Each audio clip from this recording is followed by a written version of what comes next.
Human culture thrives when discussions about what is true, what is just, and what is beautiful is remembered as an ongoing, never-ending, never-complete conversation. To quote Milton, by the known rules of ancient liberty, welcome to Risky Conversations. I am your co-host, Ember Sadat. Join me and my co-host, Ace Deliri, as we engage in this ancient tradition of discussions around interesting topics with utterly fascinating people. Welcome, Jed. Please introduce yourself to our audience, and we will get started. Thanks, Ace. Yeah, and thanks for having me on. My name is Jed Trott. I've grown up in the Philadelphia area in the U.S. My entire life, and my life has gone in ways that I never thought that it would, which has been, a lot of fun and also a lot of pain in some ways. But I'm very thankful for all of it because right now I have a life that I think not a lot of people would necessarily choose, but is a lot of joy to me. So to wit, I went to college at the University of Pennsylvania when I was 18. I was married and I had a kid when I was 19. Wow. Okay. And in between now and then and now, and I'm 36, almost 37, now I have 9 kids. Wow. And in between there, I almost went bankrupt and, basically de facto did. And I failed being a financial planner, and then now I work in the energy industry in something called demand response, which is a little obscure, and that's worked out pretty well.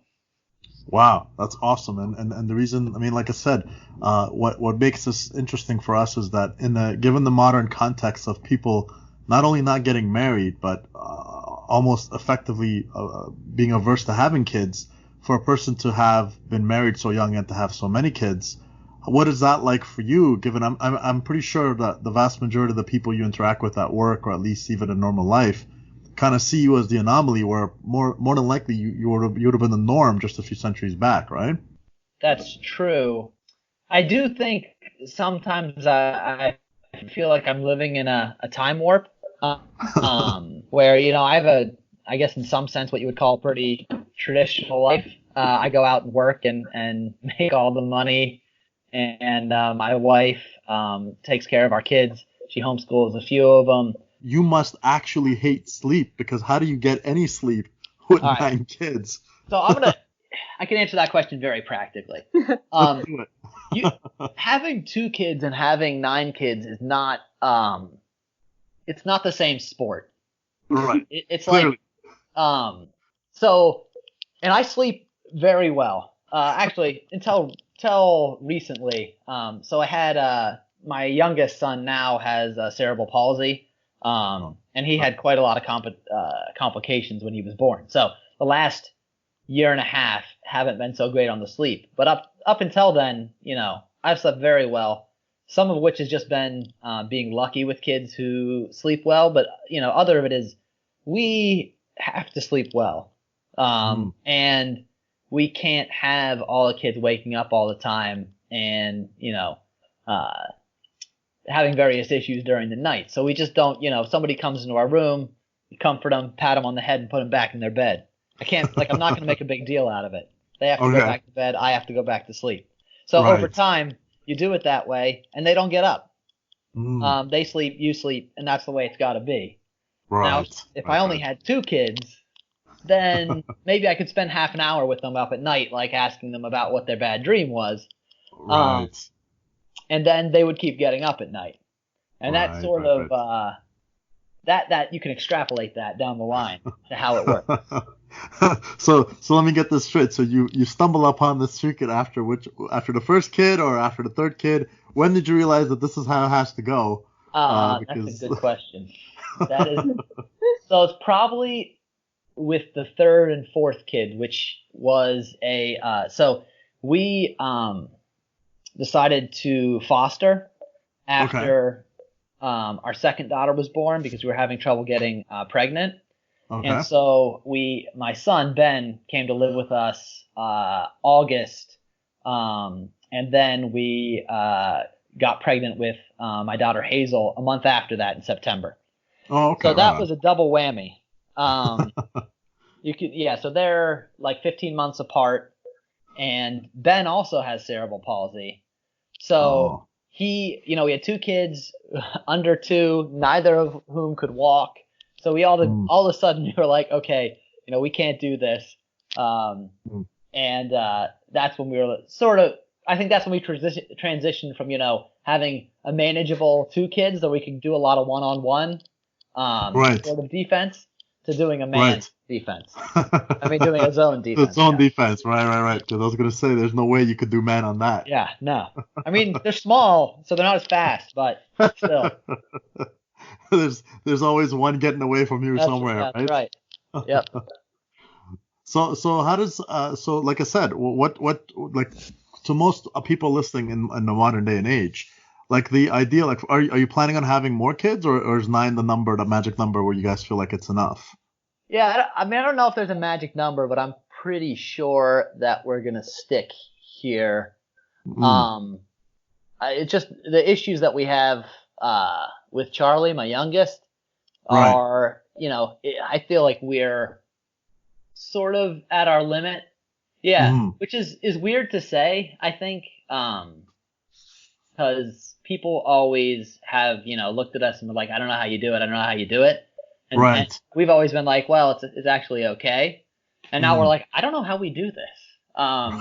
So we've finally sort of reached that limit too. And like we don't know whether he's going to be able to walk or not, things like that. So that's going to be fairly intense. And having 9 it's a pretty big number anyway. Right. I've also maxed out our car. I have a Dodge Sprinter. And I already replaced the 1 seat that was a 2-seater with a 3-seater, so there's nothing more I can do to fit more kids in the car. So. Okay, fair enough.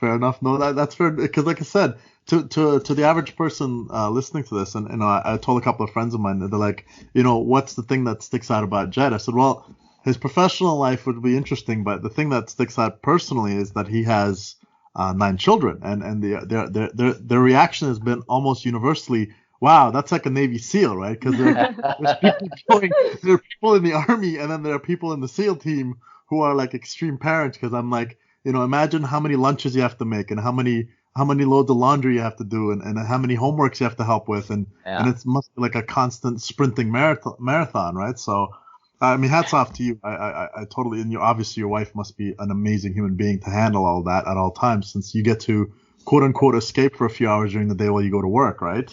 Yeah, definitely. My wife doesn't like me to say this, and she is an extraordinary woman. Sure.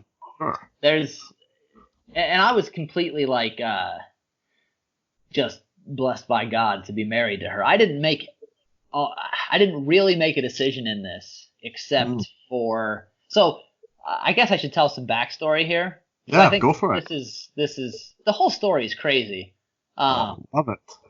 Actually, this gets into some of the discussions that you had with people about believing versus agnosticism and atheism. So just set the scene for this. The arc of my life story is to me an argument for God, in that I can't explain what's happened in my life.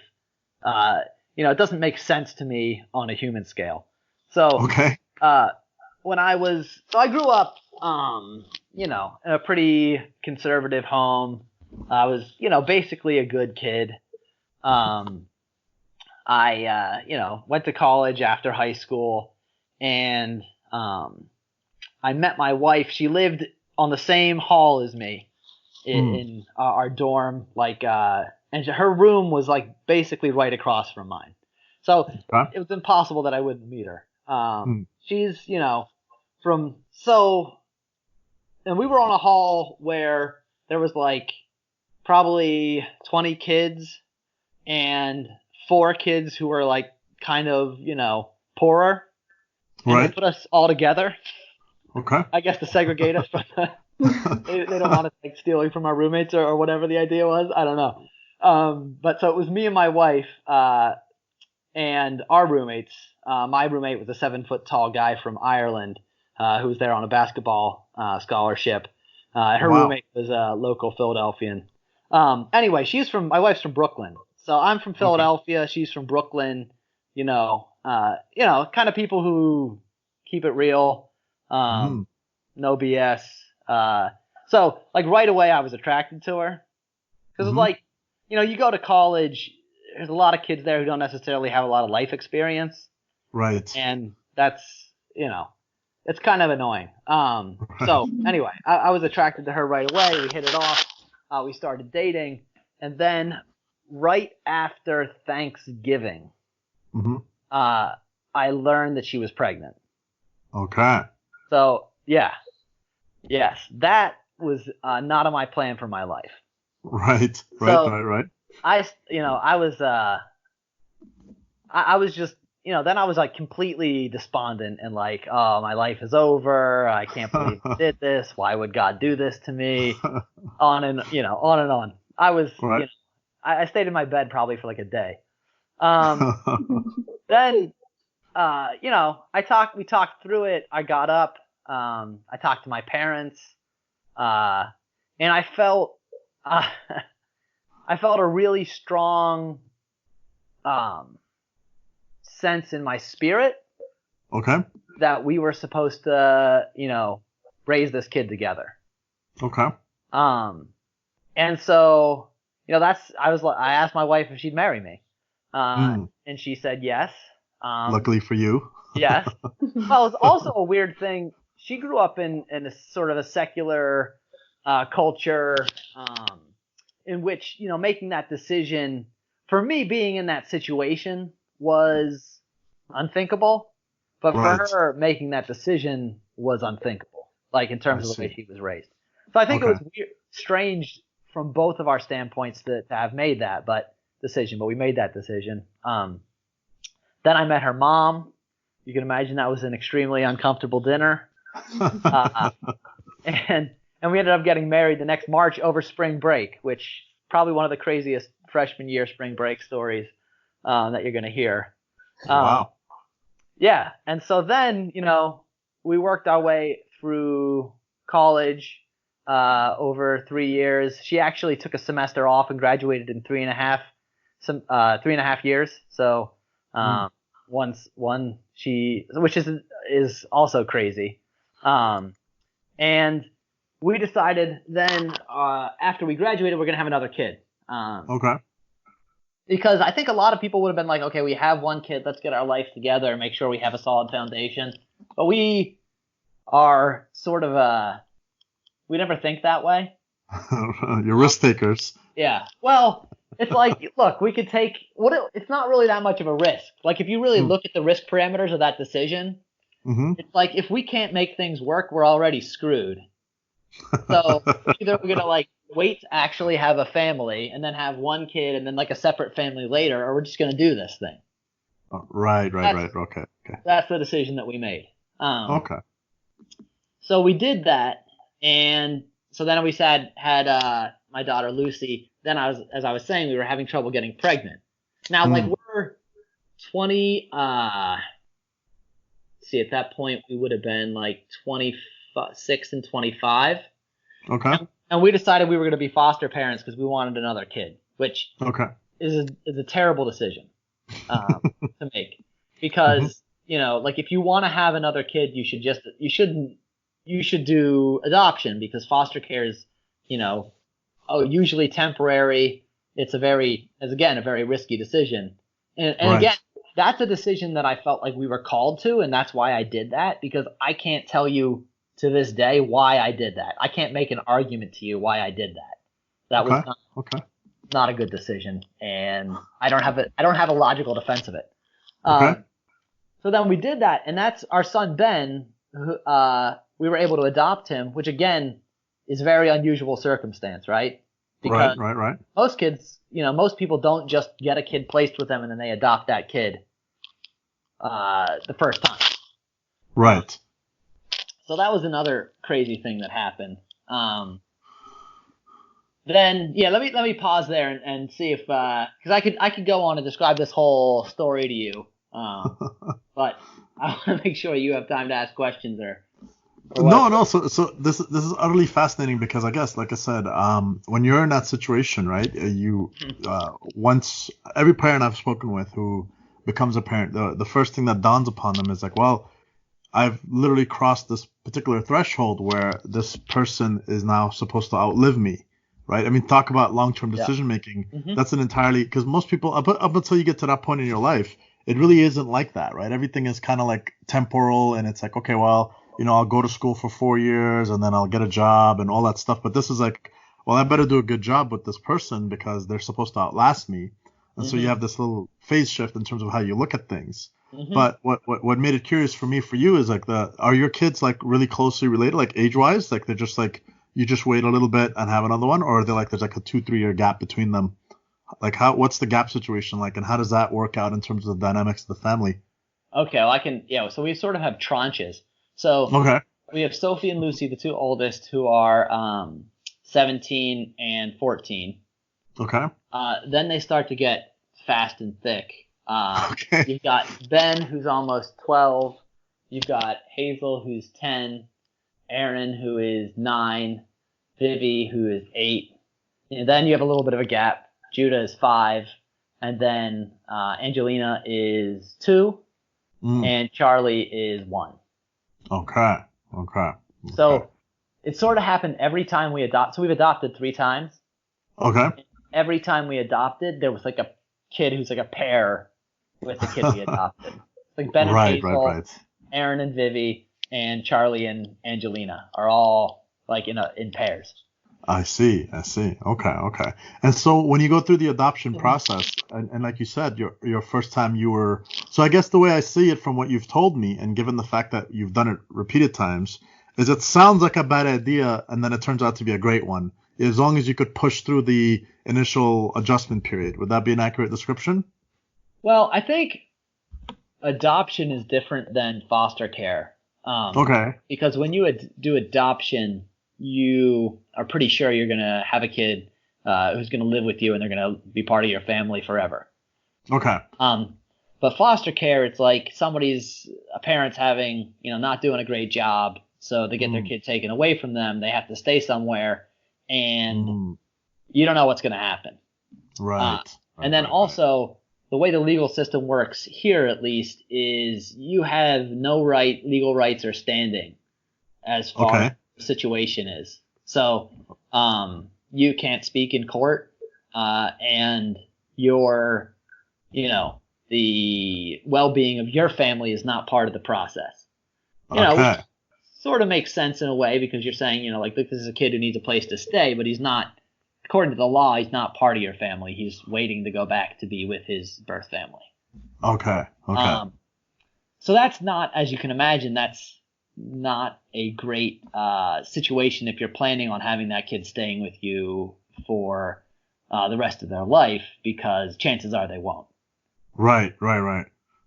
So how long do you usually foster a kid for? Like, what's that process like, and how does all that work? Because it's utterly fascinating to me, because we hear about it on like a TV show or a movie, but you don't really actually think about, okay, wait a minute, what's involved? How does this work? Who decides what's going to happen? How old are the kids? Do you get to choose which kid is going to come in, or you just have an open door policy? Like, what's all that about? Would you mind walking us through it? Yeah, sure. So let me just start this off by like a broad statement about this system, which is it's not about any of the people in the system, because I think there's a lot of good people in the system, but the system by itself has 2 things that you got to understand. One is it's a system that, first of all, is inherently defined by something that's, tragic. Things haven't gone the way they should have gone. Right. Because either some kid has not been getting taken care of the way they should have been getting taken care of, or in some cases they were taken away and they shouldn't have been taken away, or parents died or something like that. So you already start off, it's a messed up situation. Right. And then the other thing about it is, unfortunately, nobody in authority over the situation has any skin in the game. And kids have no power in the system, really. So that makes it a very difficult, system to take part in, because have a judge who's making a decision who doesn't necessarily even have feedback about what the consequences of his decisions are, much less, have any skin in the game about them. And then you have social workers who are overloaded with a lot of work, and they don't, they go home at the end of the day. They're not taking kids home with them, and they're not their kids. The thing about parenting is kids are really, on one level, they're really annoying, like they need a lot of stuff. They make messes, they break things, and they don't, contribute a lot unless you train them how to. So it's like a kid, if you put an adult, in a difficult situation, they have some ability to advocate for themselves and some standing and worth in society. For a kid, it's like they're vulnerable. There's nothing they can really do. Nobody, and you know what, how do we deal with that as a society? We have parents who irrationally love their kids, right? Right. Ideally. Right. Yeah, ideally. And that's the way normally it works. We were all kids once who cost our parents initially a lot more than we gave, and they loved us and they raised us up, and hopefully, we're able to repay that by honoring them and loving them. But for a kid who doesn't have a parent who naturally is in that position, they're very vulnerable. So I'm just telling you that because that a lot of the things that happen in the system don't, are pretty messed up. Right. And people look at it from the outside and say, that's terrible and it's tragic, and that's all true. Right. But I think that you have to look at it from the beginning of the situation, not look at it as comparing it to a situation in which a kid does have a biological parent who is able and willing to care for them. Right. Yeah, no, of course. The nuance of it is all the difference there. So, yeah, but to answer your question about like our personal experience with it, which is not normal. Okay. We've had, let's see, 1, 2, 3, 4 foster kids. Okay. We had one who stayed with us for about a week. Okay. But aside from that, we've never had a foster kid who wasn't with us less than 2 years. Okay. So we had 2 situations in which we had Ben and Aaron. We adopted them. And then we had another kid who stayed with us for 2 years. I'm not going to say his name. We'll call him Jay, who was with us 2 years from the time he was about 6 months old to 2.5, and then went back to live with his father. Okay. That must have been hard. That was heartbreaking. Yeah, for sure. But yeah, and I had there was a long time. So I'll just put it this: when I was 19, I guess I was 18, and I found out that my wife was pregnant. I was sort of devastated in a hot way. Right. And then when Jay went back to live with his dad, I was devastated in a cold way. Right. So it took me a long time to sort through that. But I was sort of feeling like, hey, I was talking to God, and I was saying, hey, we did this thing and we did it to serve you. Why did this happen to us? Which, I mean, to be honest, is in some ways, it's just a very childish thing to say. Talking to someone who you believe is the supreme being of the world, but in another sense, that was the way I genuinely felt. So I needed, that's the way I needed to work through. And I don't have a good answer for that. Right. Even to this day, but I also trust that there was a reason for it. Right. I mean, I guess when you like I said, this is the type of stuff where people usually tell you the broad strokes of it, And as somebody who's, involved in various activities where I'm like, yeah, from the broad strokes of it, like, oh, you're a software programmer, it must be cool. Sure. Until you get to the nitty-gritty details and you realize half of it is just wanting to bang your head into a wall because you can't really solve the particular side of the problem. And in this case, oh, you're a foster parent, that's so cool, until you hear like, well, the kind of heartbreak that comes with it potentially is beyond words in a way, to sort of speak. Just to, as I'm hearing you speak there, I can like empathize and feel the pain that you must have experienced through that process. And I'm sure it's not something that'll just go away. So like I said, there's always these nuances and people don't really have the perspective on how this particular process works. So I appreciate you sharing that with us. And, I don't want to push you too far in that direction if it makes you, a little uncomfortable, but it's actually enlightening for us because, like I said, so let's just talk mechanics for a minute. How does this work? Like, did they just call you and say, hey, listen, we kind of, you guys have been in the system, you guys do foster care, we need some help? Or do you actually actively go to them and say, hey, is there anybody available that needs some help? So how does the mechanic of all that work? Like, obviously the nuances of the system being, half broken, half better than nothing, all that taken with a grain of salt, because we can always make things better. And things can always be worse too, right? People forget that just because something is bad doesn't mean it can't get worse. Yeah, definitely. And it could be a lot worse. But yeah, so let me answer that question in terms of mechanics is there's a way it's supposed to work and there's a way it actually works. Okay. So the way it's supposed to work is you sign up with a foster care provider, an agency, and you tell them your parameters, right? Okay. Of what this is what we're the kids that we're willing to take, and these are the kids that we're not willing to take. Okay. And then they when kids come into the system, they call you if the kid meets that, falls within those parameters, and then you say yes or no. Okay.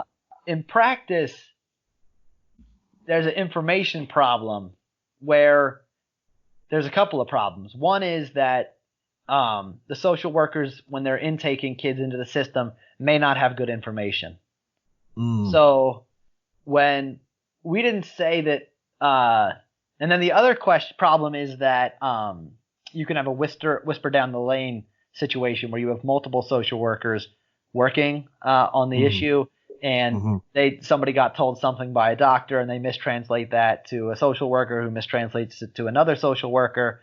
For instance, one of our kids has hemiplegia, which means half of your brain has been affected in some way.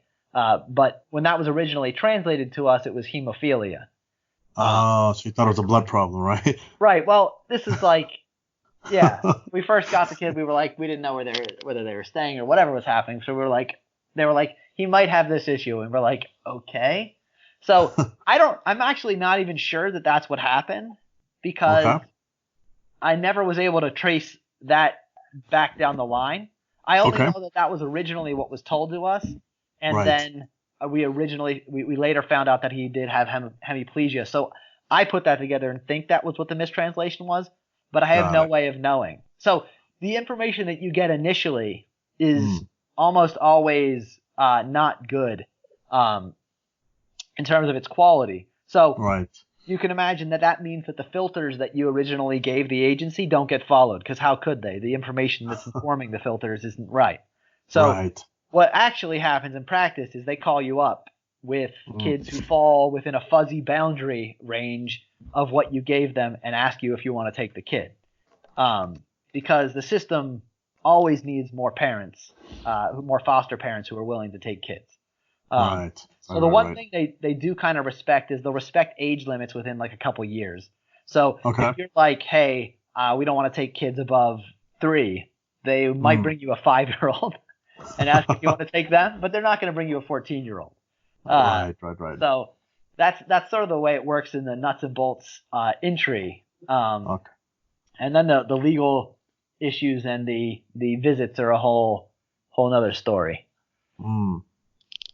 I see. So let's talk about it from the exit point of view. So when an exit situation is being ramped up, so I imagine the particular parent of the child has quote unquote cleaned up their act, so to speak, in broader terms, and they're they go and they plead their case, and the social worker sees that they've made progress and says, okay, I think you're ready. So does it start with them just getting initial visits, or they just immediately go right back into transitions? Like, how does that work mechanically?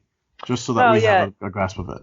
Yeah, that system is I think actually relatively sensible. So they have visits that are just, they can have supervised visits where a social worker's there with them. They can have unsupervised visits where there's not a social worker, but it's still somewhere, that's a safe space. Then they can have unsupervised visits at their home, and then they transition to overnight visits. And overnight visits are usually right before the kid goes back. And then if that's successful over usually a month and a half, then they are going to go to full reunification. I see. And in that phase, so once again, pardon my ignorance, but I wanted to know. So once the kid goes back, are you allowed to go and visit, or are you supposedly just cut off from the whole process? Like, what happens there? Yeah, no, you're totally cut off. So really, yeah, it's as if the kid's just like a stranger's kid. Wow. Okay. But you can always come to an arrangement with, obviously you get emotionally attached to a kid, but you can always come to arrangements with the parents themselves to become friends and perhaps maintain a relationship, or to just tell you, no, cut it off, you're out the door, and forget like it ever happened. Well, yeah. I mean, typically, especially if a kid's been in the system for a while, right? There's some resentment on the part of the parent whose kid's been in the system. I see. So, and it's totally have to be voluntary on their behalf whether they want to do it or not. And generally they do not want to do that. Right. Okay. I understand. Okay. So how does the transition go from a kid that you're fostering to one that you actually adopt? How does that mechanistically, how does that work? They have to have like a certain amount of time with the kid. There's a kid interviewed, and they have to get legal consent from their like guardian or their actual parent. How does all that work out? Well, so in order for a kid to be adopted, there has to be a what's called a termination of parental rights, or a TPR. Okay. And that can either happen voluntarily or involuntarily. Okay.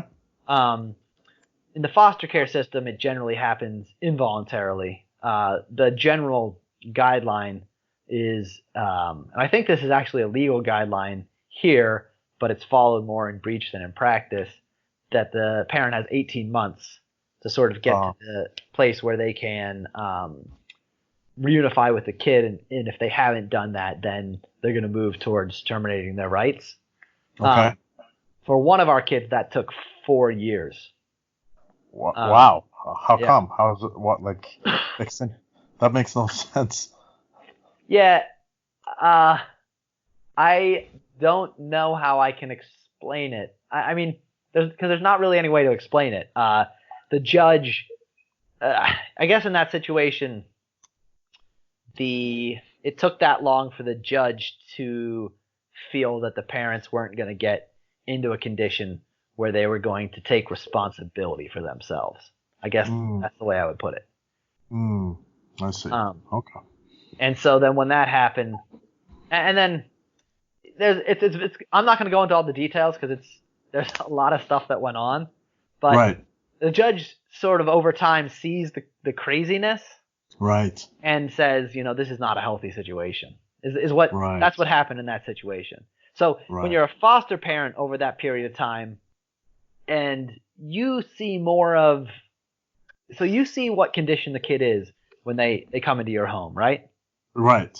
So you see hopefully the improvement after they've been staying with you, yeah. Right. Mm-hmm. So that gives you an idea of what's happened beforehand, right? Mm-hmm. And then you also take the kid to visit. Right. So then you see the kid interacting with his parents, so you see how that dynamic is. So obviously you're going to have a point of view.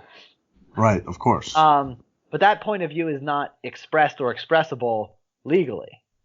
So you're sort of, you're praying that things are going to go a certain way, but you have no power to influence the process.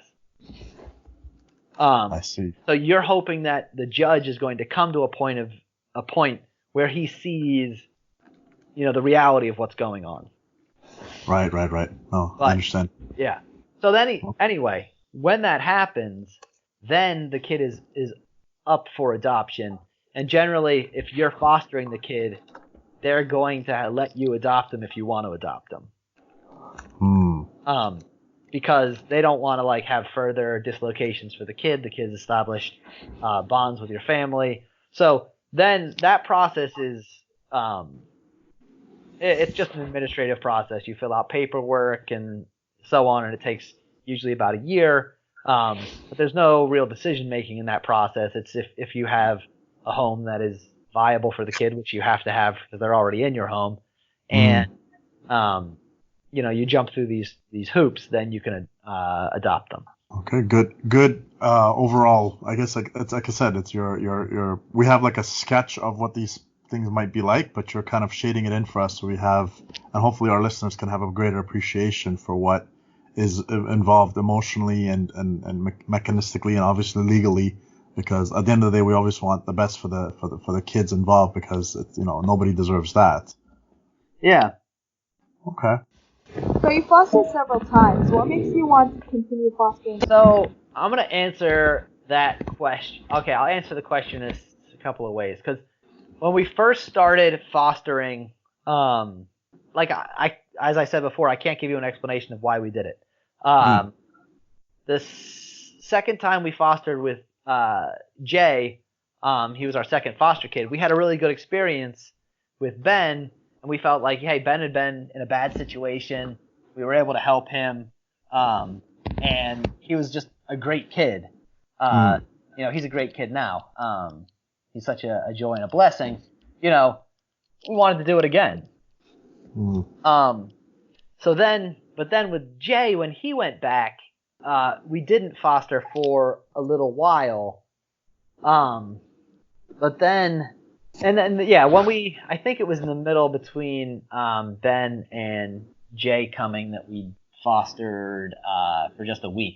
That was didn't really make an impact on us or the family. It was just something that happened. But then after Jay, we felt like, I was talking to my wife about it, and she was encouraging me in it, and she was like, well, why, wouldn't you do it?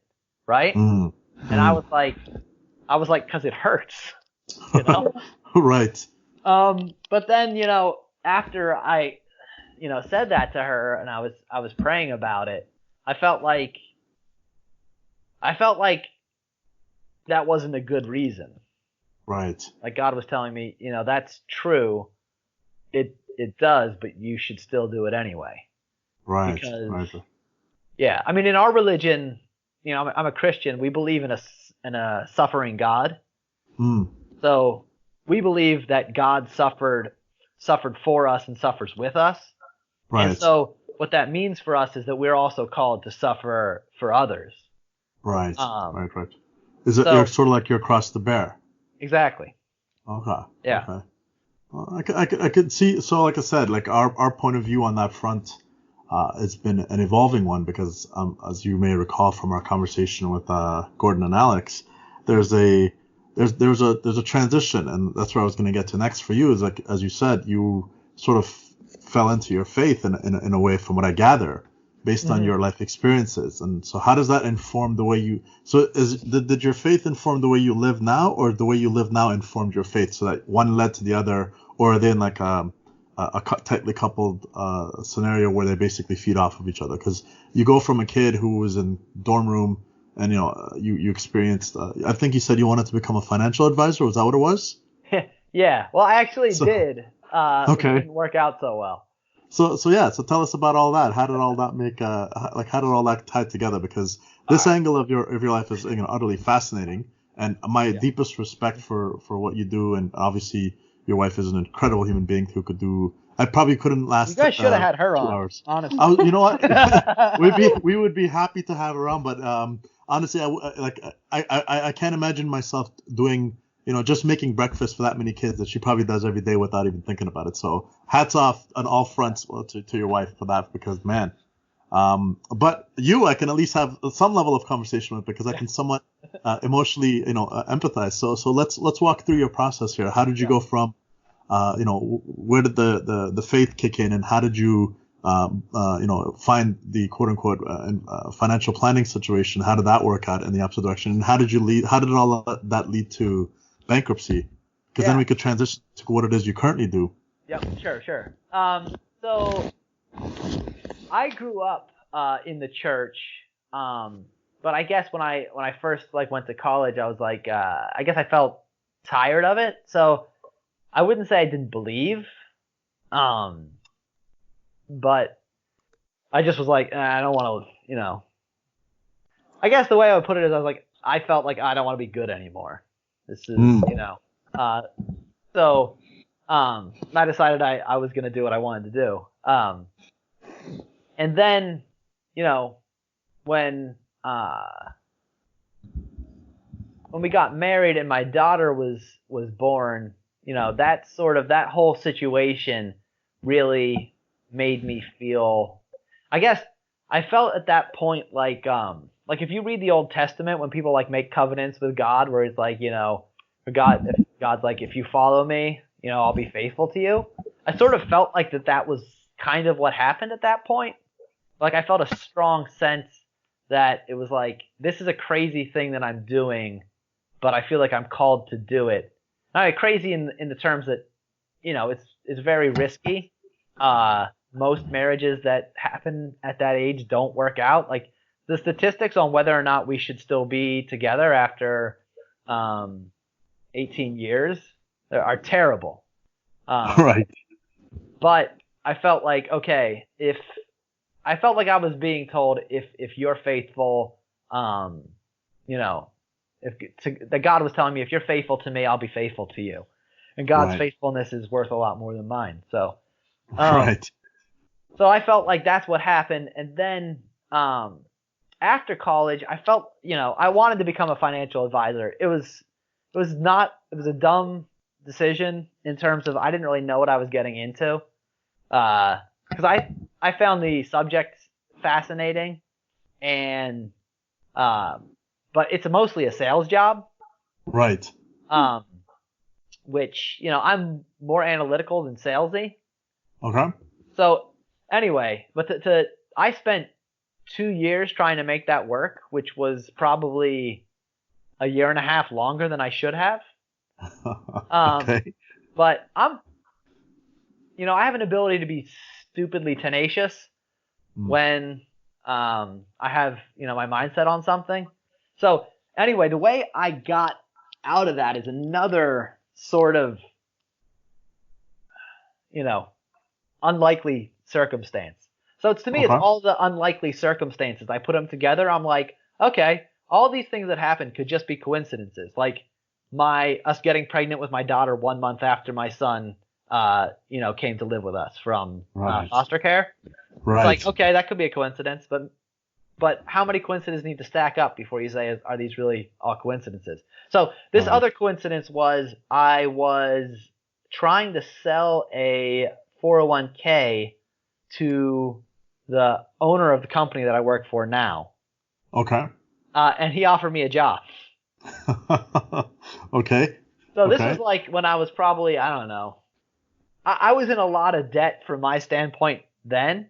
From my standpoint now, there was not much debt, but it was I didn't have any money.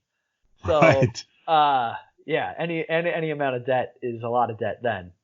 Right. So when you don't have any in you, yeah. Right. Yeah, exactly. So I was, that's basically how I went bankrupt, was those 2 years of trying to become a financial advisor and making no money. So I was basically financing, living off of debt, trying to make it work, and then making a little bit of income, but nowhere near enough as much I needed to live. So then I took this job not knowing anything about what I was doing. The company's an energy company. And we do a bunch of stuff. But when I was initially hired, I didn't even have a job. It was just I think you're a smart guy, and I think that we could use you. The company was growing. So I spent the first month just reading energy books. Okay. And and wondering why they were paying me. My wife called me up like the first time I got a paycheck and was like, they paid you? Because I was on commission before. And she was like, are they gonna keep paying you? And I was like, I mean, I guess. She was like, what are you doing? Right. So anyway, I know a lot of people, you have a salary job and you sort of expect your paycheck to come, but that was a new thing for me. So that's how I felt about it. Anyway, I went from that to I was doing a bunch of stuff in the company. I was doing retail bills for large customers. So it's basically just taking someone's usage and contract structure and cooking it up into their bill every month. Okay. Then I transitioned. I did that for probably about a year, and then in about 8 months in or something, I got involved with taking a large electrical cooperative and integrating it into the wholesale market. So, trying to figure out how to explain what that means.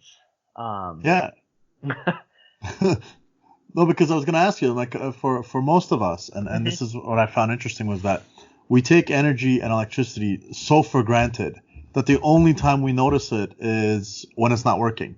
But we have no clue as to where it started, how it gets distributed, what the business model looks like, what the competitors in the business are doing. Why would anybody be in that business if it seems like everything is behind this fancy curtain, and inside, obviously, there's an insane amount of complexity involved. There's a lot of, smart people figuring out different ways to capitalize on, their returns on that particular business. So for us, if you can just kind of give us, I've read some of your posts that you put it on Medium about it.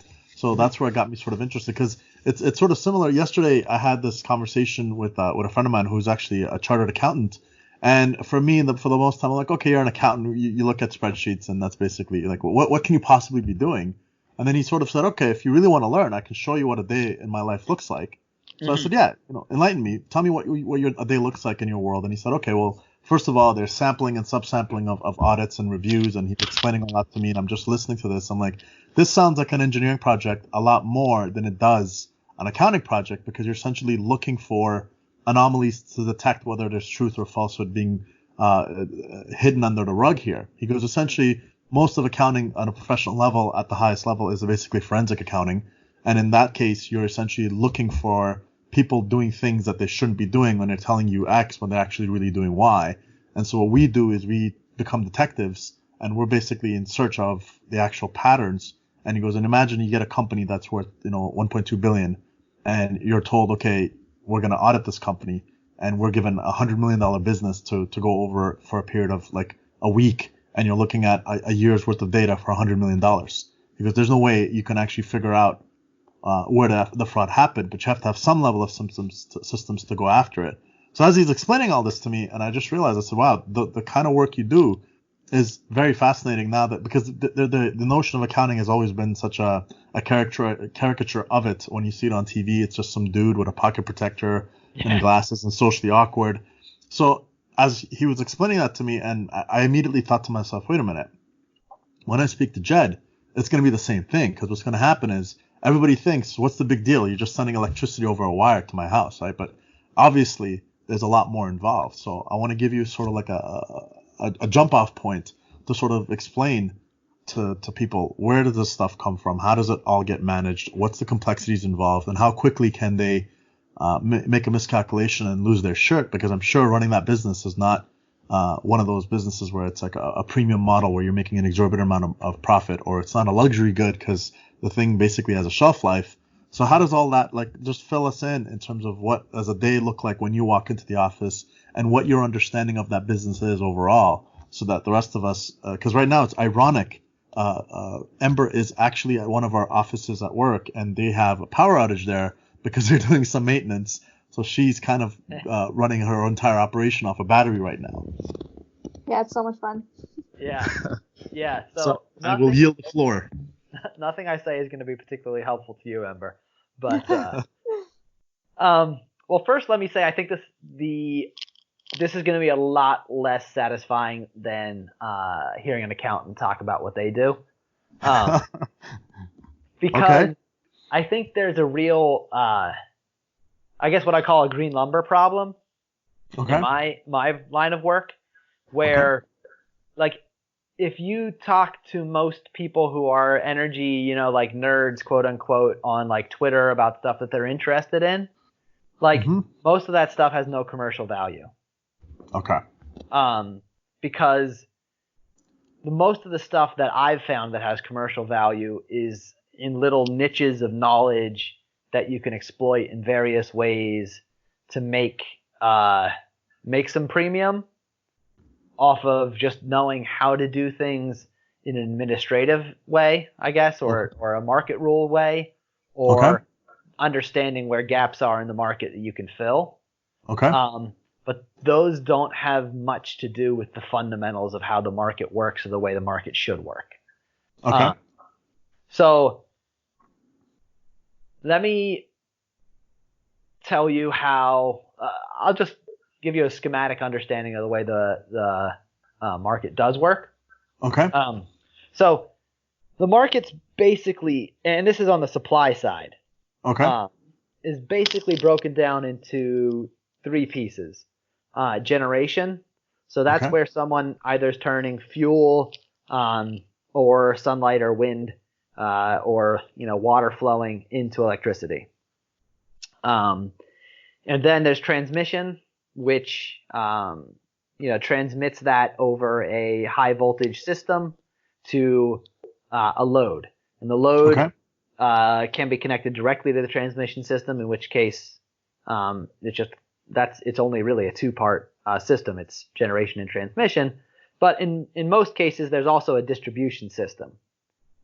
Which is usually some sort of radial low voltage system that the transmission system brings the power to, and then that, as the word says, it steps it down in voltage and distributes it to homes and businesses.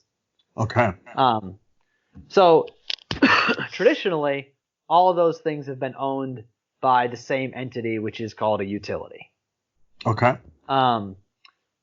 in the last 20 years, approximately, we've had a lot of what is called deregulation of the market. Which can mean various things. It's a very loaded term. Yes, it is a very loaded term, because the degree to which things are deregulated is highly variable. There's some regions in which I would say the only thing that's really deregulated is a wholesale clearing price, but all of the ownership essentially remain the same. And then there's some regions where all of the generation has been divested to merchant operators, and competitive retail suppliers are responsible for selling supply plans to customers, and the only things that are owned by utilities are the distribution systems, and then there's also transmission owners. So what that has meant, so I work mostly in those quote unquote deregulated markets. But most of the niches that exist for me have been in the way that the rules are set up for those deregulated markets. So in the most deregulated market, probably the most deregulated market in the world, is although there could be something I don't know about, but I'm pretty sure this is the case, would be ERCOT, which is the Texas market. And there, electricity prices on an hourly basis can go up to $10,000 a megawatt hour, which that means that so a light bulb that burns 100 watts. I'm not going to do the math here while I'm on, but essentially that's 100 times as much as a high price. I see. Okay, so it's way out of range. It's way out of range. So an average price would be $30 a megawatt hour, and the price can go up to $10,000. And they have no reliability pricing. So in a region, I live in PJM, which is the Mid-Atlantic region, and this is the same in PJM, New York, New England, the Midwest. They have what's called a capacity market. So Okay. the energy market on an hourly basis is priced differently than the capacity market, which is a fixed price that you pay for being available, or you're paid for being available. Okay. And in that case, most of the fixed cost for generators is supposed to be paid by the reliability market, and the marginal cost of energy is supposed to be paid in the energy market on a daily basis or hourly basis. Nice. Okay. So Okay. in that case, the energy price is supposed to, is capped probably. I mean, in PJM, I think it's theoretically capped now at, I think in the most extreme situations, it could theoretically go up to $4,000, but that might even be a little high. In practice, it just doesn't spike up that high. Okay. Because of the reliability pricing and some of the ways that the energy market clears. It's not a scarcity type market; it's a reliability type market. Got it. Okay. But what happens when you have a reliability market is you don't know exactly what the price should be for reliability, right? Right. Nobody's telling you. It's not based on someone telling you, "Hey, I want this much reliability, and I'm willing to pay this much for it." It's based on an administrative concept. So that gets priced by regulators, and when regulators price things, there's always dislocations. And if you can figure out what some of those dislocations are better than other people, sometimes you arbitrage. Yeah. I see. Okay. So I mean, it's fascinating in the sense that you look at it, because I was wondering, like, so if Texas is basically almost like, quote unquote, to borrow a cliche, like the Wild West, how do they maintain any semblance of sanity down there? Because all I could think about as you're speaking about this is Enron, right? Because I remember that documentary, and I remember people getting outages, and hospitals are losing electricity, and since nobody's quote unquote regulating this, and it's a very unregulated market, how do they maintain any semblance of business? Because if part of you're doing, like, and I'll give you an example from my world, right? So in my world, I work at a telecom, and we provide internet and cell phone service and whatnot. And for businesses to do their job, they need us to never be a problem. Like if they know what we're up to, they can't do business because they can't process transactions, or they're not getting cell signal, and they lose their minds. Right. So I can only imagine how much that would be much more impactful if they lost electricity because they just literally couldn't afford it because the price swing went up so fast over an hourly rate. So how do they? So this gets into specifically what I do. I do something called demand response, which actually is probably a bit different than it is in telecom, because you don't likely have customers who are like, you know what, if you pay us $10 an hour, we'll just get off your system, right? Right. And that might not even be useful to you. I don't even know if that would be helpful if you did have customers like that, because it may be all or nothing in your industry. Right. But in my industry, customers have a marginal demand for energy, right? Right. If you have a giant steel smelter, right? And they, may use as much power as, 80,000 homes or something like that. But for them, they're only willing to pay $75 a megawatt hour. And if the price goes above that, they say, hey, you know what? We're going to shut down today, and we'll make steel tomorrow, because we just can't make a margin if that's how much it costs. Right. Right. So what I do is I take customers who are willing to do that. Right. And I get them paid by the grid, or I get them savings, depending on the market construct in their particular geographical area. But I take their willingness to modify their usage, and I help them monetize it in whichever way is most advantageous for them. Okay. So that, it's my goal is to be able to enable it to be a two-sided market. Okay. So so I run a factory, and I'm willing to pay $75 per hour for the watts, and the energy company comes to me and says, hey, for the next 4 or 5 hours, it's going to be probably $4,000. And I say, okay, at that level, I'm off. So I'm sending my workers home. I'm obviously an unhappy customer because I can't run my business. You call me, and what are you offering me at this point that I would like? How am I'm trying to figure out where the benefit for me is in that conversation with you. Yeah, so it depends. on the region, but I'll Okay. just tell you a couple of different ways it works. Okay. One way would be on the energy, right? Okay. So if I say, hey, look, if you shut down whenever the price gets to $75, Yep. I'll pay you $60 a megawatt. Oh, so you're giving me an alternative resource, is what you're saying to me here. Okay, is that what you mean? Because that's the part where I'm kind of confused. No. I'm saying I'll pay you cash money. Oh, okay, to okay, shut okay. down. Okay. I see. So that's okay, go on. that's basically the simplest way it works is megawatt for a megawatt. I'll pay you money, cash on the barrel to shut down if prices get to some point that we both agree on. Prior. Okay. Then that's like an energy program, right? So you're benefiting the grid by letting there be more energy than there otherwise would be, and so you get money.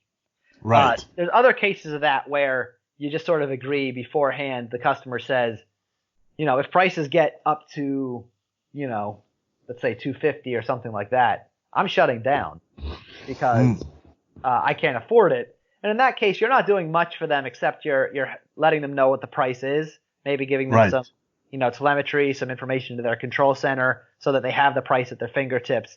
And sometimes you do price forecasting or something like that to give them a little, heads up. But you're not paying them money. You're just helping them react to what happens in the market. Got it. But that both happens on the energy side. The reliability side is different in that you're getting an agreement that basically if the grid goes into an emergency type situation, which is defined in the tariff, then you will shut down.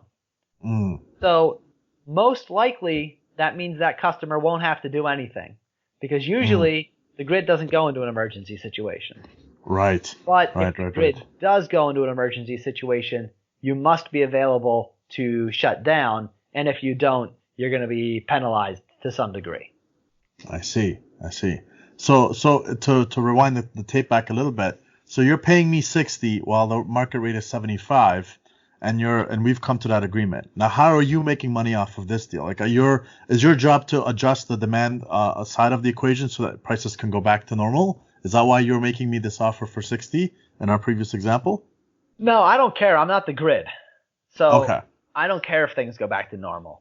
Actually, if I have any incentive, it would be for things to go higher because then we'd both make more money. But I don't have any power over it. So, it's a situation where I'm a supplier and my incentive is for the price to go higher. But by taking the action I do, I make the price go lower. Because I'm making these assets available to the grid, which means that the grid works like any other market in the sense that it dispatches the least cost unit. Right. So if I make a facility available to reduce their usage as opposed to dispatching a generator, then you avoid you're by definition avoiding a higher cost unit. Right. So then I make a margin. So the grid is going to pay me the market price. Right. For a customer shutting down. Gotcha. And then I'm going to pay the customer something else. Right. And I'm going to make the difference between those two. Got it. So essentially, if and please correct me if I'm wrong. So the overall grid has a capacity and a quote unquote quota to produce a certain amount of energy per day, and all of a sudden there's a fluctuation because in one region something is happening where there's an uncontrolled amount of people being, whatever it is they're doing, they're manipulating the system to get the prices to go up. You come along and you say, hey, customer who's being impacted by this, I will pay you 60 even though it's at 75. So in case you're shutting down, at least you're making something. And now that extra capacity that was being used by you is available to the grid, which means that it dissipates and gets distributed somewhere else, and it kind of evens itself out. Did I understand that correctly, or am I way off base? No, that's the way it works. Although I would say, like, generally, only 10% of the market is at maximum is willing to do this. Right. So it doesn't have such a the market is not two-sided enough for this to make a big impact. Okay, so it's not at equilibrium yet, So you can still have opportunities for massive arbitrage because it's not fully efficient in that regard. In the old school market efficiency type of point of view, there's still room for this to work because not very many people are participating. Yeah, I suppose that's I don't But know I would how imagine yeah. because I would imagine if I'm a business owner and my job is to, let's say I run a power plant of some, not a power plant, sorry, a factory that makes, I don't know, chairs or biscuits or whatever.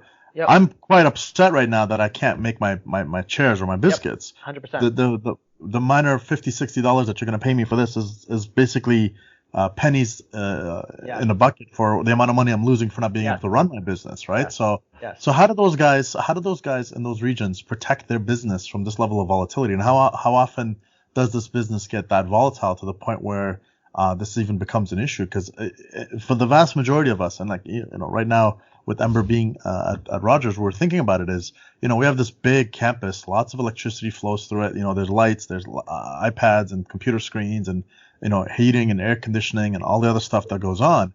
And we never really think about, okay, what's the cost of all of this and how much of it is fixed and how much of it is variable? And when we say variable, how much variability within the variable is there? Like, is it going to shoot through the roof and go 2-3 times as much? And when it does go that far, how long does it stay that?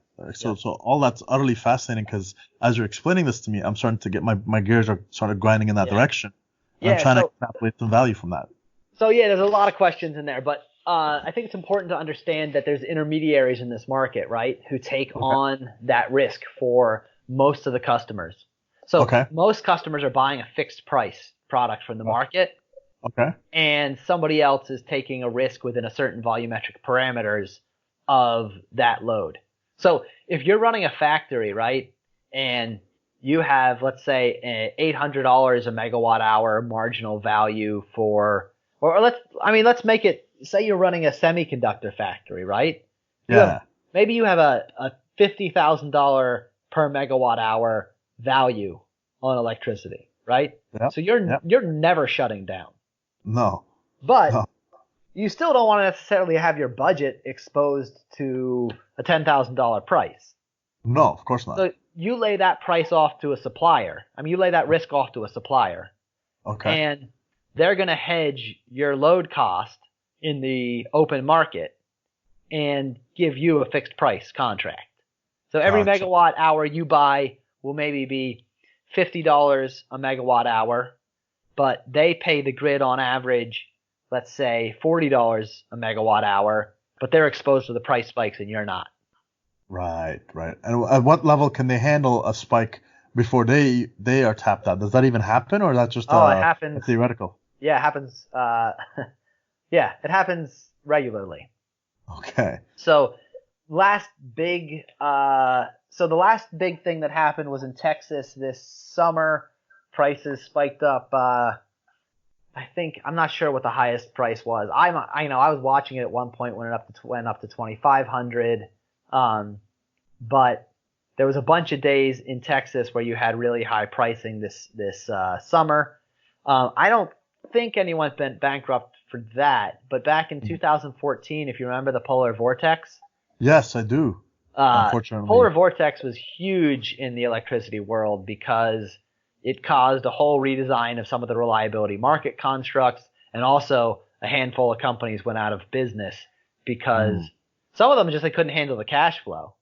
It wasn't the risk that took them out in terms of the uncertainty of the pricing. It was the fact that they couldn't bill their customers until, a month behind when they got billed, and they just couldn't handle it. Okay. I see. So that's when you hear this stuff out, like I just remember two instances where electricity was a big deal. One was, I think, around 2008, where there was like massive outage for like 3 days all across like Ontario, and I think even New York was affected. That whole northeastern grid, I believe. I may have the dates wrong. I apologize, but there was that, and then I remember the polar vortex time. Everything was insanely disrupted because you couldn't turn on enough things to warm up the houses, and everywhere you went, everybody had everything on at full blast just to not feel the bone and the bone chilling temperatures. So what happened during that big northeastern outage? What is the grid all over? Is it connected almost everywhere, or are there disparate parts that actually are autonomous in case there's because I would imagine, considering the Cold War and everything else between, that they can't be all interconnected. They may be somewhat decoupled, but I hope they're not like tightly coupled. So if one goes down, the whole system goes down. Yeah, so I'm gonna creatively not answer this question. Okay.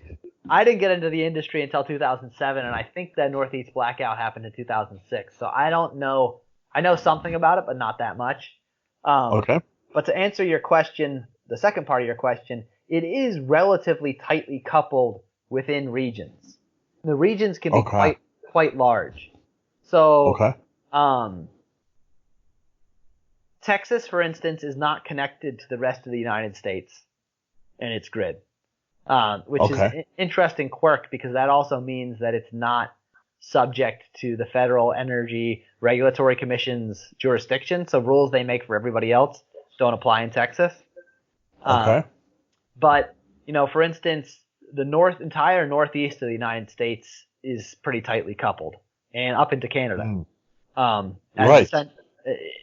From an engineering perspective, it's one grid. So what has to happen there in order to stop blackouts from spreading is that some operator has to make a decision to throw a switch to decouple. And that's human judgment. It makes, when that happens, it prevents the part of the grid that's still up from supporting the part of the grid that's failing. But it preserves the part of the grid that's not failing. So, that's the kind of decision making that I am glad that I don't have to make. But it's pretty difficult. And this actually gets to a question somebody I think wanted to talk about, which was like, what is an anti-fragile grid? Yes. And I think that question already is going a step too far. Because this gets into this. I got into thinking about this because there's this big push to create a resilient grid. Which, basically, what people meant by that was like, well, we want generators to have fuel on site for a certain period of time. We want to put power lines, underneath the ground. We want to make sure that, we're really got a lot of redundancy built into the system on a wholesale grid level to make sure the wholesale grid doesn't go down. And I think a lot of that drive was because of certain generation owners whose business model was failing, wanted people to spend a lot of money so that they could make a profit. And so that got me thinking, we've got this idea of a resilient grid, but it's not really exactly what we want as a society, right? We want a society that is anti-fragile to grid failure, not a grid that's anti-fragile. Why can't we have both? Well, maybe we can, and I think actually working towards one works towards the other. Because when you talk about resiliency, what they really mean is that we want a grid that never fails, right? But we know that what you really want is a grid that fails all the time and that you learn from when it fails and that you're not hurt when it fails. The way it's constructed now with a reliability model is that it's designed to never fail. And when it fails huge. Exactly. So you suppress all the volatility and it shows up all at once.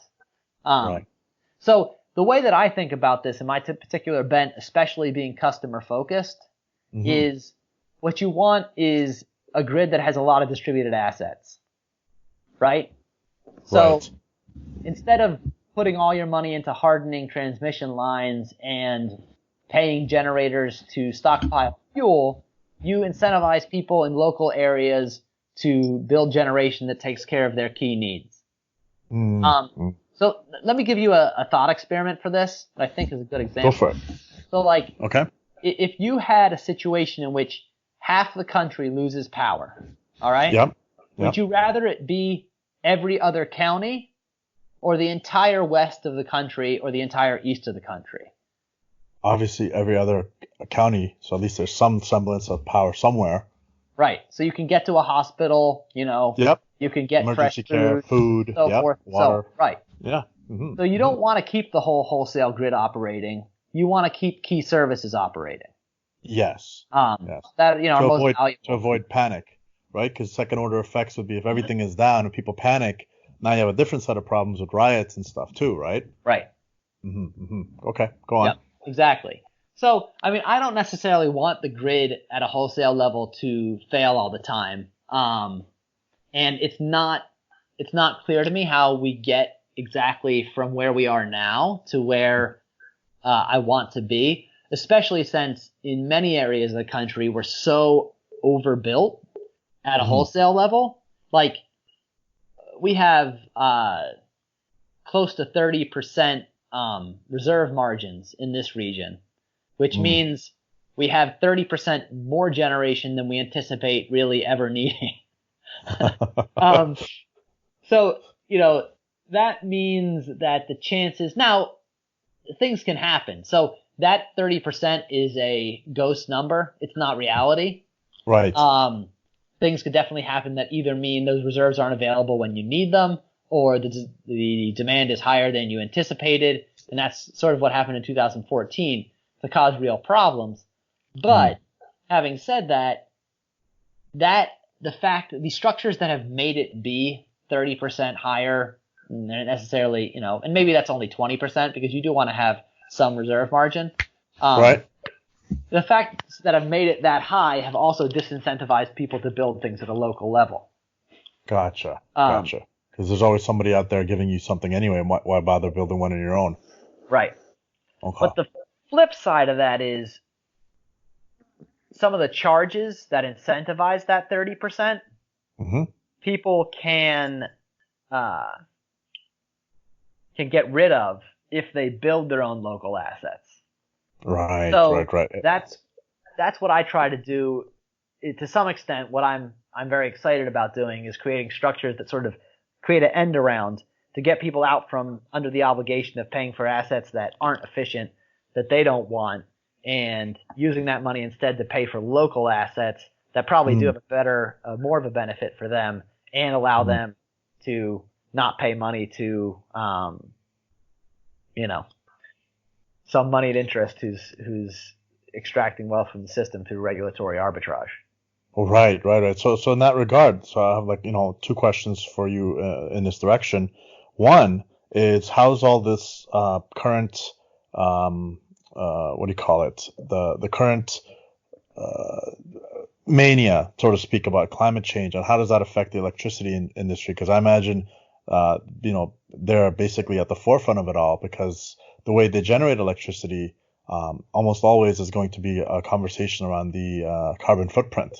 So Are they making changes in that direction? And I imagine these people have skin in the game at the proper levels, that whatever changes they make would be decisions that are based on cold, hard fact engineering requirements versus political point scoring. Or is there some of that included as well? That's such a hard question. What'd you think this was going to be, man? It's hard to know where to begin. So there's a lot of theories around this that drive decision making. And the problem, as I see it, is none of the theories are realized yet. So we have a huge amount of incentives that go towards renewable energy, solar, wind, and in some states we have mandates for those. And in theory, you could create a all renewable grid that ran off of solar, wind, and storage. However, with the current price of storage, that is extremely expensive. But so one of the theories is, well, the price of storage is going to come down the way the price for solar has come down, and then it all become manageable. Is that true? Is it not true? I don't know. Then a theory that layers on top of that is coal.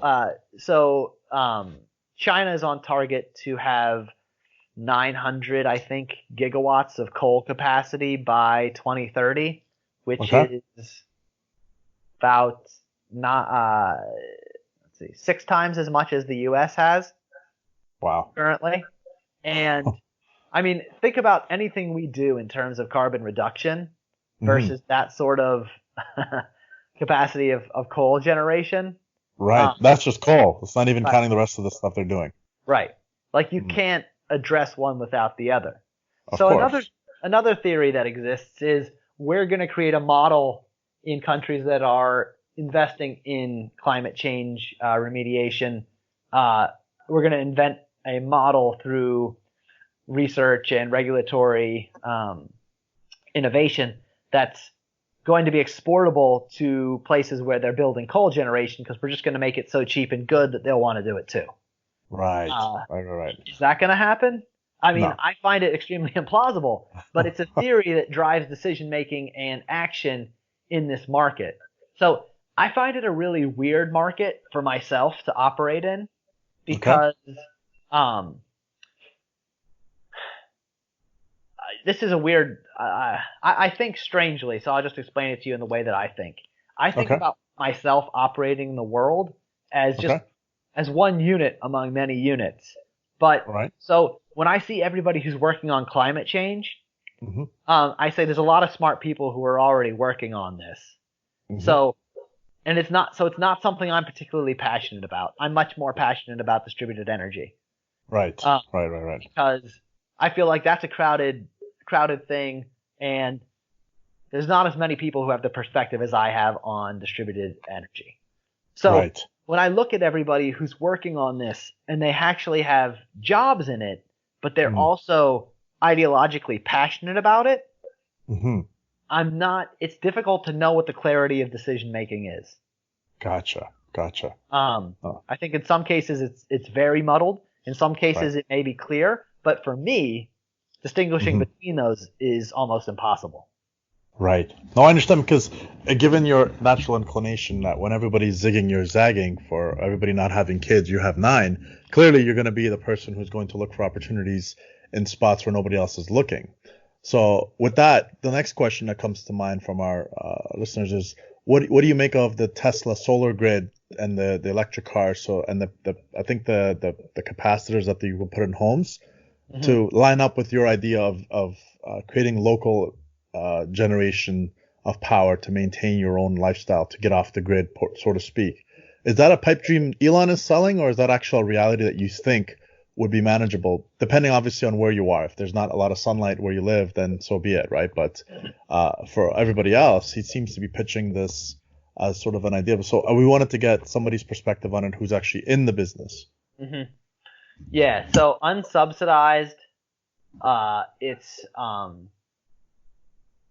crazy. Okay. That's because at current prices of batteries. Because and it doesn't create a very good solution for getting off grid, unless you want to modify your behavior. You're willing to modify your behavior to a high degree. And then it also creates the other thing that bothers me about it is it doesn't really free you from dependency, because batteries need to be refurbished. Like you're not going to buy a battery and then you have a battery and a source of electricity that you own and you can work on and maintain in perpetuity. You're buying a consumable good. Right. Right. So now this isn't maybe not a great example, but just, it's apples to oranges, but people have distributed generators, which are admittedly pretty dirty, still running from like the 1940s. Right. But if you get a wall pack in your house, maybe it'll last 10 years. Maybe it'll last a little more. But then also, I think they have about 7 kilowatt hours. Yeah. And 7 kilowatt hours, it depends on your home and your situation, but maybe that's going to last you, best case scenario, it'll last you a day.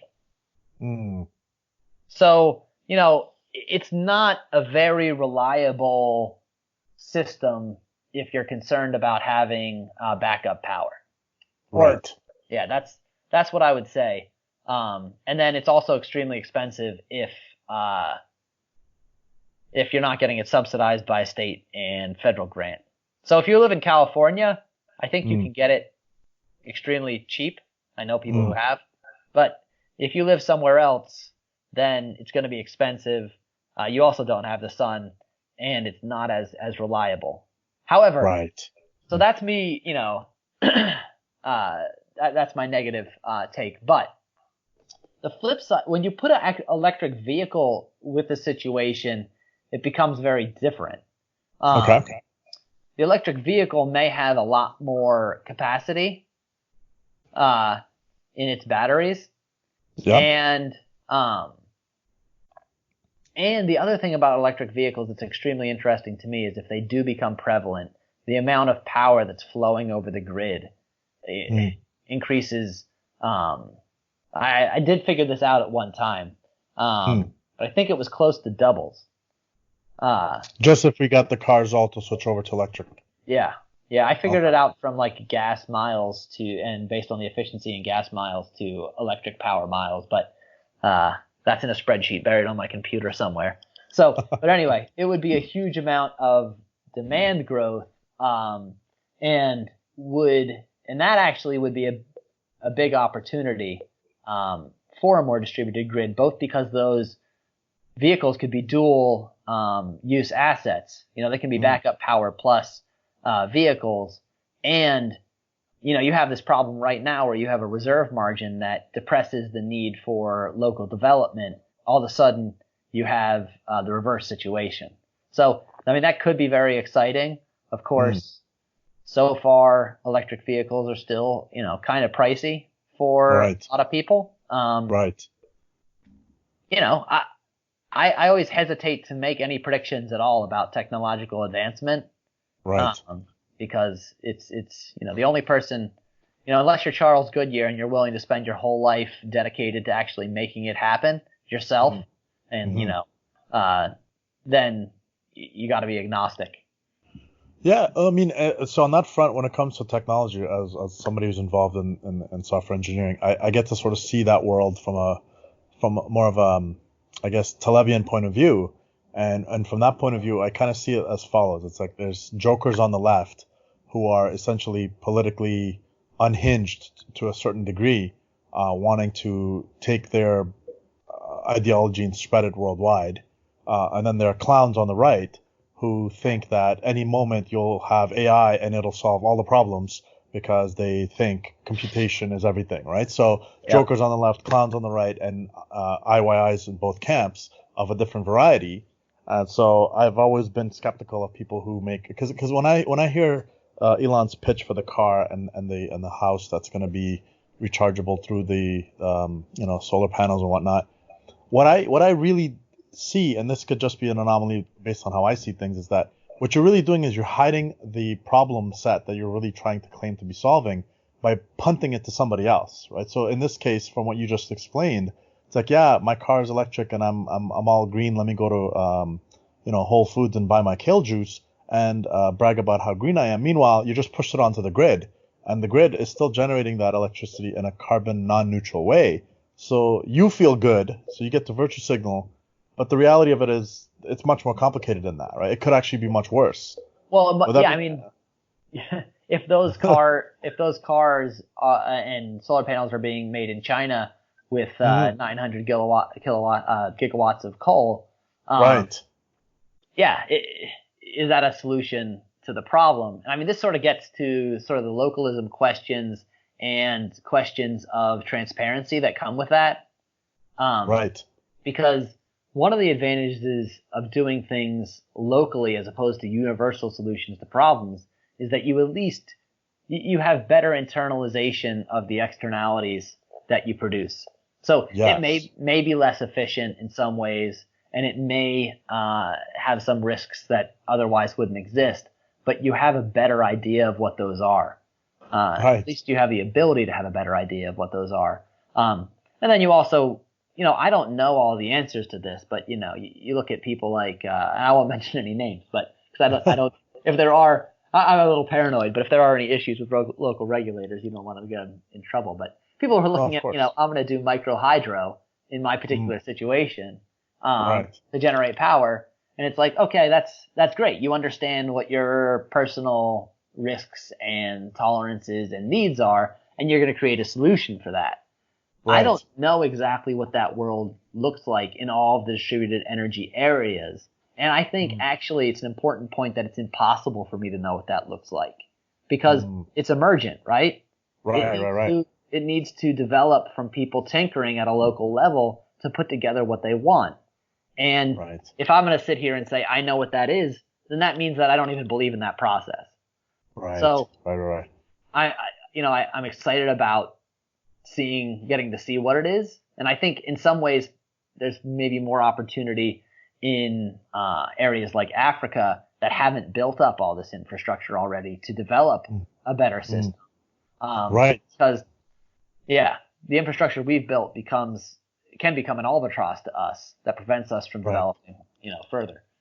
Yeah, you know what? See, that's interesting to me in the following regard, because I have friends who actually even have some remote partners that I do subcontract work with. One of them is in Nigeria, and whenever we have the conversation, I'm like, okay, here's the project. I need you to do this, this, and this. And he's like, yeah, I can't get started till tomorrow. Why not? We don't have electricity. All right. So it's something that we take for granted. But in other parts of the world, it's always a real issue. I have another friend of mine who is from Pakistan, and when you talk about particular matters, the first thing they always bring up is, oh, well, we don't have electricity there yet. It's been a couple of days. Wait till they get power back online so we can communicate with them. And so the stuff we take for granted is interesting because at the same time, they'll tell you that their telecom prices and their offers and their plans are much better because they didn't have the infrastructure of the landlines that we are, quote unquote, to borrow your phrase, the albatross around our neck isn't there for them. So they just put up cell towers and they're good to go because they didn't have to put up those roadside telephone booth poles. But similarly, from the energy point of view, since they're somewhat behind the rest of the world, they can actually try to explore a much more effective solution to the problem. Whereas what we have is essentially like, okay, to build this power plant, you're going to need, I don't know, $5 billion, and it's going to be amortized over the next 60 years to pay back for itself. And hopefully along the way, there isn't a tsunami level event that wipes you clean, right? Mm-hmm. So over there, they have to look for different solutions that are much more localized and regional, just because of the impacts of what's possible within the technology grids there. So there's this beautiful contrast between having advanced quote unquote telecoms and having really outdated power grids to the point where half the time they're used to just power outages. Whereas here we have sort of a different set of problems, right? Our solution may be good for us now, but as you're describing it, it may not be very good for us much longer if we continue to neglect some of the concepts that we've been discussing here. Yeah. And it's also the situation, I mean, when you put it that way, that we, you all of a sudden made me think of a kind of depressing thought, which is we've built all this infrastructure and we continue to build it with cheap money. And then we're also, as we build it, we create management costs that are real. They're not, they're real costs. Right. And those don't go away if the cheap money goes away. Right. So an overbuilt system is even more expensive than you know it is when you're building it. Yep. That's what it's the same principle in software. It's like an over-engineered solution is actually much more harmful down the road than a far too simple solution, which can be susceptible to being corrected down the road, right? So if you have something completely over-engineered, good luck fixing it. 2 years down the road when you discover, hey, all the bugs are related to this particular issue. So in this case, it seems like it's much more applicable to what you're talking about as well. Yeah, this is like what Gur Gigerenzer says about if you want to solve a very difficult, complicated problem that's forward-looking, you need an extremely simple solution. Yep. And if you're trying to, you do the reverse if you're trying to analyze something that happened in the past. Yep. Which is, is actually a great description of what goes on in most regulated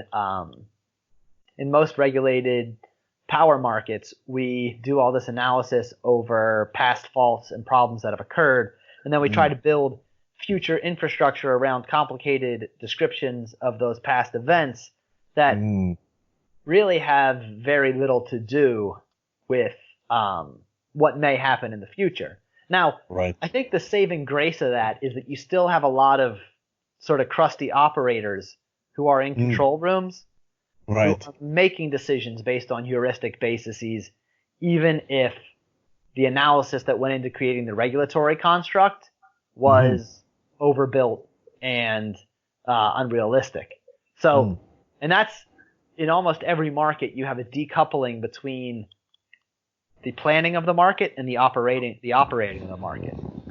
So the market operators are some, paranoid utility guys who consider their job to keep the lights on. And they actually generally do a pretty good job of that because they're not thinking about whether it's efficient. They're thinking about whether the grid's at risk. Right. So here's an interesting question for you. In one particular area where, when it comes to the conversation with AI, I'm very, obviously as a software engineer, I'm in one camp, but I'm also as a realist in another camp, so I have a foot in both. But here's one area where I found it to be relatively interesting, which is that when Google purchased DeepMind, and they had the DeepMind guys create sort of like an algorithm to manage the efficiency of their data centers, they managed to get some really interesting results. And in that particular area, I would imagine having sort of like an AI system deployed to monitor the usage patterns is much more effective than having a human being do it, just because the variables are too many. So what's your take on the narrow application of AI into that field? Is that even happening, or is that just an anomaly because Google was trying to save money at their data centers? I don't know because people talk about AI constantly in the electric industry, but I never know. Are they talking about a variable autoregression? Are they talking about a spreadsheet? It's very difficult to know what people are talking about when they say AI. So I don't know how much impact. Well, I guess I would say I don't think it's very likely that there's much impact by AI in the way the grid is being operated right now. I could be wrong about that. There may be things that I'm unaware of, but I don't think it actually has much impact on day-to-day operations. I see.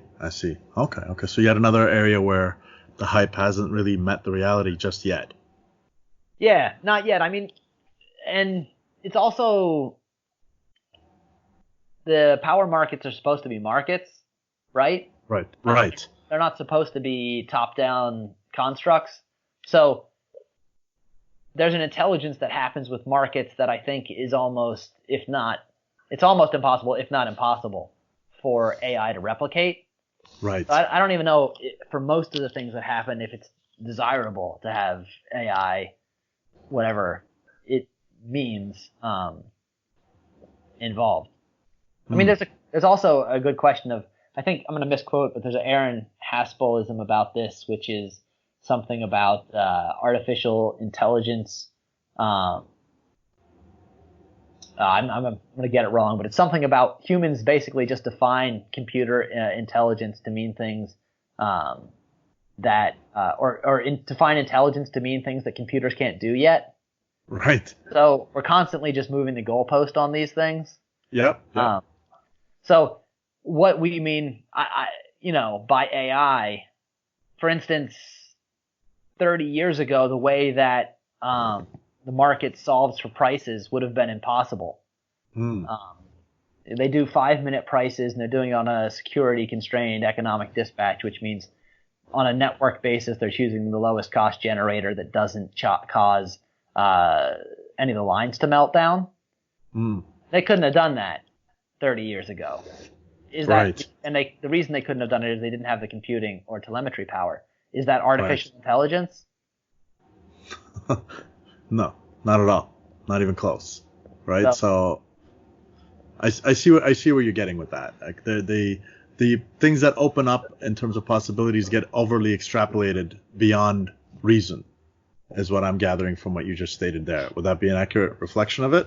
Yeah, I mean, I guess I don't even know what it would mean to have an artificial intelligence informed or improved market. It's Well, maybe you need to get somebody else who's more educated about that subject on. Well, I mean, I look at it from the point of view of, like, if you put a system like that in place, whatever variable you're trying to optimize for would eventually hide risk somewhere else, right? So that's where I would see it as, like, okay, we want energy efficiency from our resources to our customers, and we want to maximize and optimize the price that we can get per watt for that. Like, that would be just the sales pitch you'd have to make to even sell something like that, let alone implement it.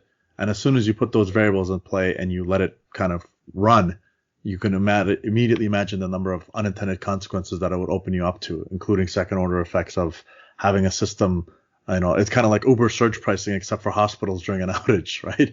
So, I mean, that's the type of thing I would foresee potentially coming to fruition. But, we'll just kind of leave it at that point, unless you have something to add to it. Yeah, I would just say, like, on a dynamic basis, it's even more complicated than that, because everybody has a different price every hour for what they attach to the value of reliability. It changes by, customer by customer, generator by generator, and you can't necessarily learn that from the past. That information doesn't exist anywhere. Like somebody just gets in a big order to contract out a bunch of product, and they didn't have that. You may be able to get that if it's something like a bottling plant that always has to bottle more soda when it's hot. But that could also just be completely random, and there's no way to model it. Right. So, Meghan Markle was caught drinking a Pepsi. Now everybody wants Pepsi, so ramp up the bottles. Yeah. Exactly. Yeah. Random things like that. Like Jaffer was talking about how they had one of his best-selling products that he was Princess Diana prints after she died. Right. Right. You just don't know when it's going to happen. Right. Mm-hmm. Mm-hmm. All right. Well, as we get to our wind down for the podcast, is there any other topics here that we didn't touch on that you'd still like to go over? I feel like I owe some people on Twitter a couple of stories about things that have broken. Go for it. All right, I'm gonna cover two. One is the dryer. Okay. So, like, progressively, my dryer was failing to dry as well. So it was just getting worse slowly though. So it just got to the point where I was like, I was just telling the kids, just run it again. My older kids, and then it got to the point where it was like taking 2 hours and not drying a load. So I was like, I better take a look at this.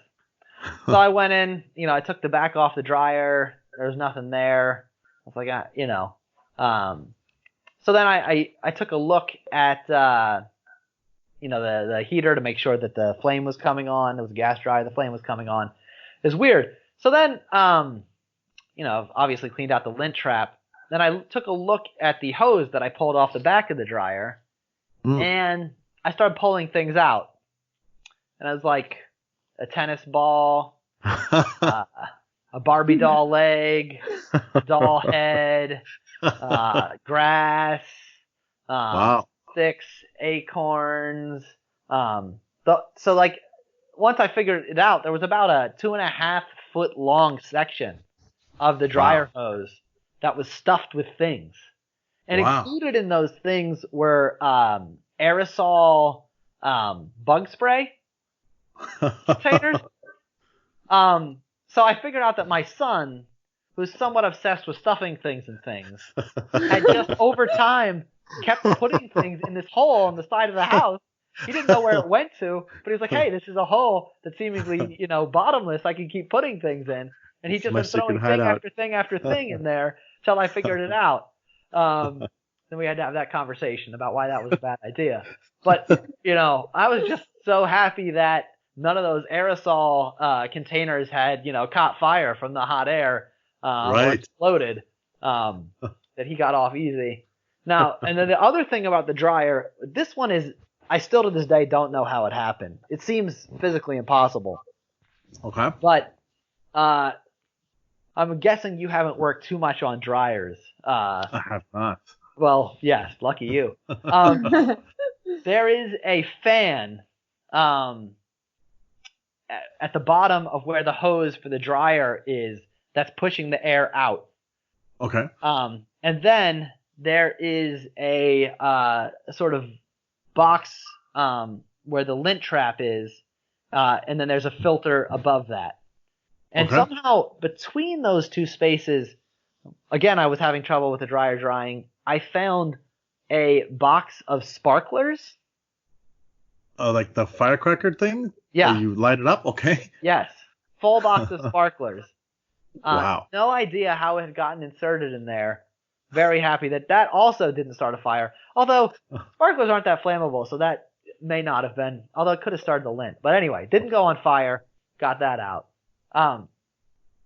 Then the other mystery that happened at our house was there was a toilet that wasn't draining well. And then the other clue was it clinked when you flushed it. Okay. Like a tinkly noise. Like a glass bottle being rolled down like concrete. Okay. So this was like a huge mystery to me. And then I didn't put this together, but at the same time, a doorknob had disappeared. So your son. One of those like crystal doorknobs? Right. So then like a bolt of lightning, it struck me, put these two things together, and I was like, oh my gosh, the doorknob must be in the toilet. So then I had to take the toilet completely off, turn it upside down, put it in the shower, and I had to take the doorknob out of the bottom, which I'm super glad it didn't do that on its own, because the last thing I need is a glass doorknob somewhere in my pipes. Right. But anyway, once that was resolved, we bleached the doorknob and put it back on. Everything was fine. So was it your same son that did all three events? Was he in charge of the dryer mishaps and the toilet? No, I'm pretty sure that. Well, I don't know who did the sparklers. I don't even know how that happened. He did and it was an older one who did the dryer vent, but it was a younger one who did the doorknob. I'm pretty sure, but I never got that one nailed down too. When you have 9 kids, things just happen, and like a lot of times nobody's willing to fess up, and you just never find out. Just you need to watch some more movies about the Gestapo and how they do their interrogations. I'm not willing to do any extraordinary renditions for any of this stuff. You just got to accept it.